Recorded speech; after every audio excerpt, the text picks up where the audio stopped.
Picture this. You wake up in the morning, your feet hit the floor. Your first thought, coffee. So you run to the kitchen, you grab food, coffee, maybe water. And before you know it, you got to head to work.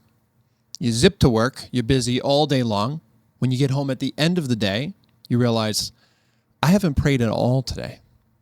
So you make a resolution. Tomorrow's going to be different. But then tomorrow comes, you wake up in the morning, your feet hit the floor, your first thought, coffee, and then the cycle repeats. If this sounds anything like you, trust me, it's me too. Today I'm going to share with you my prayer schedule and how I'm shifting from God fitting into my day to God being the center of my day with a prayer life.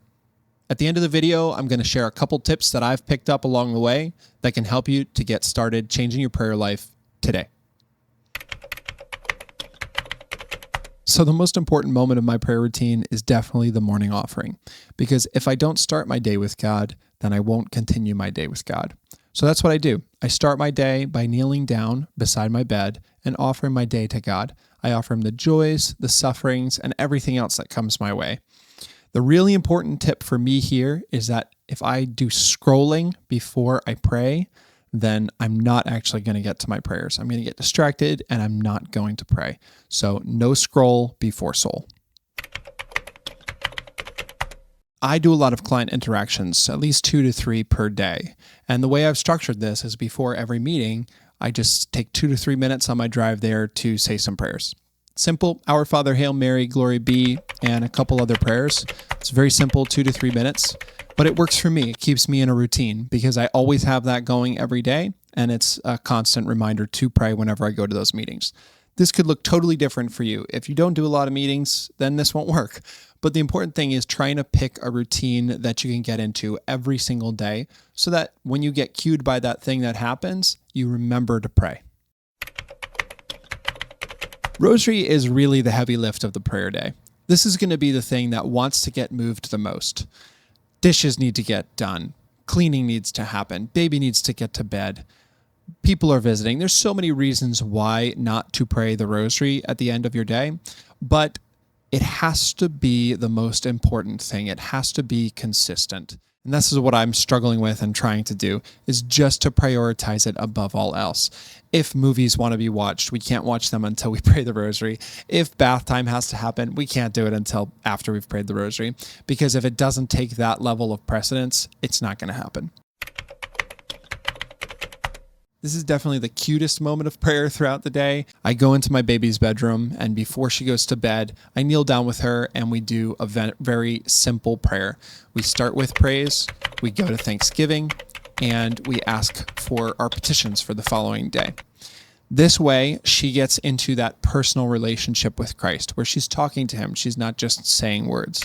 We also do Our Father, Hail Mary, Glory be, St. Michael prayer, and Angel of God to teach her some of those more traditional prayers. The last thing that I do before bed is an act of contrition.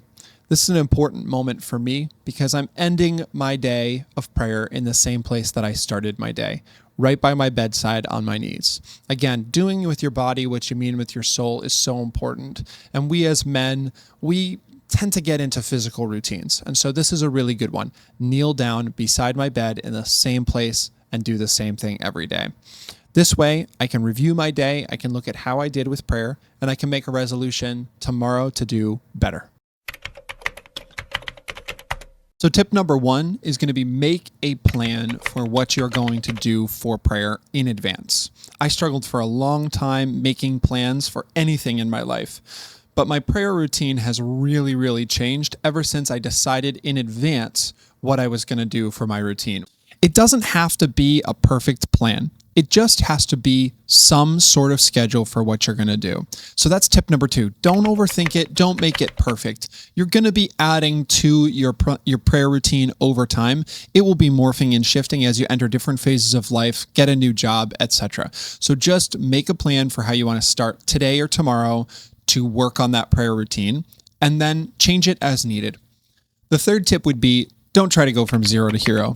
Don't start, if you have no prayer life right now, by implementing 4 new types of prayer, 5 new types of prayer. Just start by doing one additional thing. Once you've gotten into a habit of doing that, then you can add additional on top of that. The last one is accountability partners.